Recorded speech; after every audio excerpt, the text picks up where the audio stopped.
Salam sejahtera bagi kita sekalian. Perkenalkan, nama saya Rivaldi Christian Ketiendago.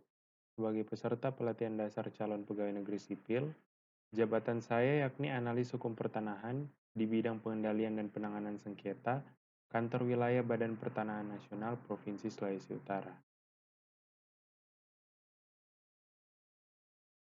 Menjawab tugas individu 2 untuk membuat analisa isu kontemporer dalam membangun semangat bela negara, dimulai dari isu aktual, pemulihan isu, dan alternatif penyelesaian masalah terkait isu kontemporer di Kementerian ATR BPN, menggunakan metode analisis yang dipilih sesuai dengan modul dan menyusun rencana aksi bela negara di unit kerja masing-masing. Sehubungan dengan tugas tersebut, saya memilih isu terkait hate speech atau ujaran kebencian. Sebelum masuk dalam pembahasan yang lebih jauh, perlu kita pahami terlebih dahulu apa pengertian dari hate speech atau ujaran kebencian. Hate speech atau ujaran kebencian adalah tindakan komunikasi yang dilakukan oleh suatu individu atau kelompok dalam bentuk provokasi, hasutan, ataupun hinaan kepada individu atau kelompok yang lain dalam hal berbagai aspek seperti ras, warna kulit, gender, cacat, orientasi seksual, kewarganegaraan, agama, dan lain-lain.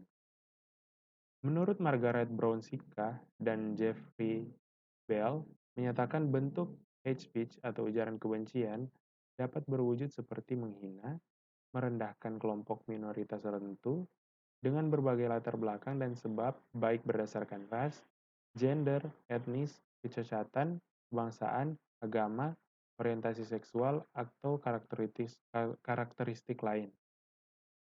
Menurut Ken Ginwald, hate speech adalah penghinaan dan julukan personal yang sangat kasar yang ditujukan terhadap ras, agama, etnis, gender, atau preferensi seksual yang dapat menimbulkan masalah serius bagi teori dan praktek demokrasi.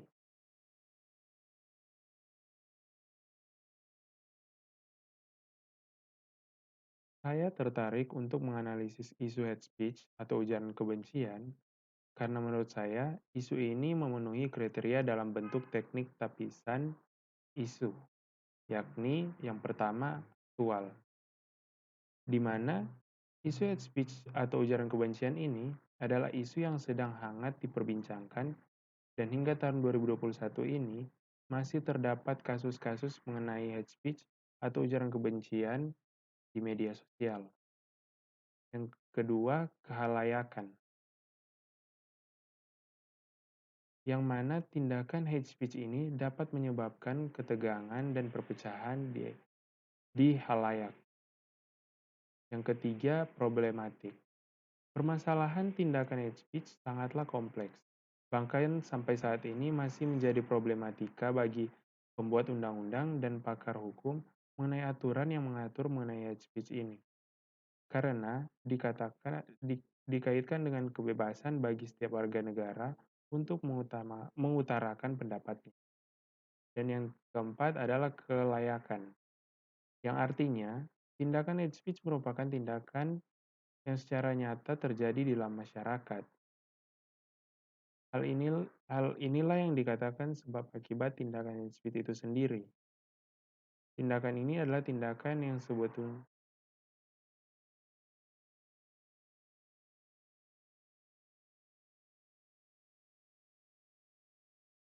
selanjutnya teknik analisis isu. Teknik analisis isu yang saya pilih adalah menggunakan alat bantu yaitu berupa teknik menerapkan kemampuan berpikir, hubungan sebab akibat untuk menggambarkan akar dari isu atau permasalahan, aktor dan peran aktor, dan alternatif pemecahan isu yang akan diusulkan.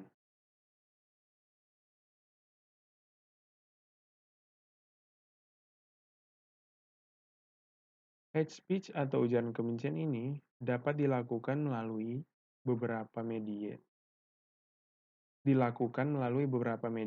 antara lain melalui media sosial, sebagaimana kita ketahui media sosial saat ini seperti Facebook, Instagram, YouTube, Twitter, dan lain-lain. Hate speech adalah salah satu isu kontemporer dalam membangun semangat bela negara. Sebagaimana kita ketahui bahwa bela negara adalah tekad, sikap, dan perilaku, serta tindakan warga negara, baik secara perseorangan maupun kolektif, dalam menjaga kedaulatan negara, keutuhan wilayah, dan keselamatan bangsa dan negara yang dijiwai oleh kecintaannya kepada Negara Kesatuan Republik Indonesia. Namun, tindakan hate speech adalah tindakan yang tidak mencerminkan tekad, sikap, dan perilaku bela negara, karena tindakan hate speech dapat menimbulkan perpecahan di dalam masyarakat.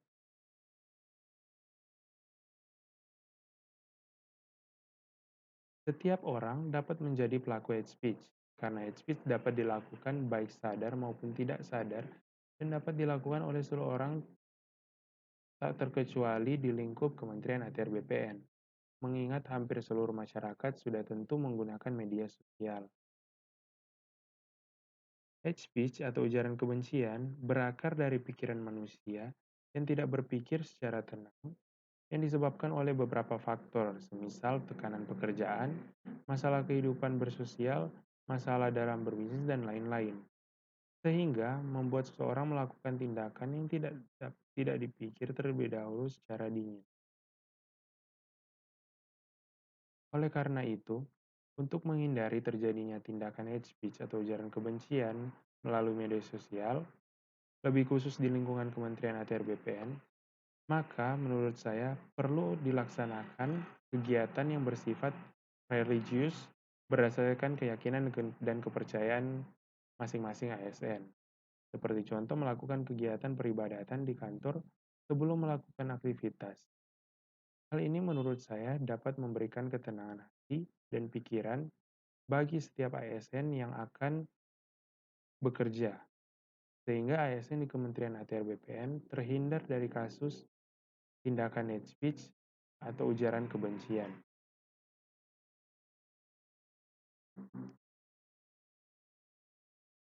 Demikian hasil tugas individu yang kedua saya yang saya angkat terkait isu kontemporer dalam membangun semangat bela negara, yakni hate speech atau ujaran kebencian yang dimulai dari isu aktual, pemilihan isu, dan alternatif penyelesaian masalahnya.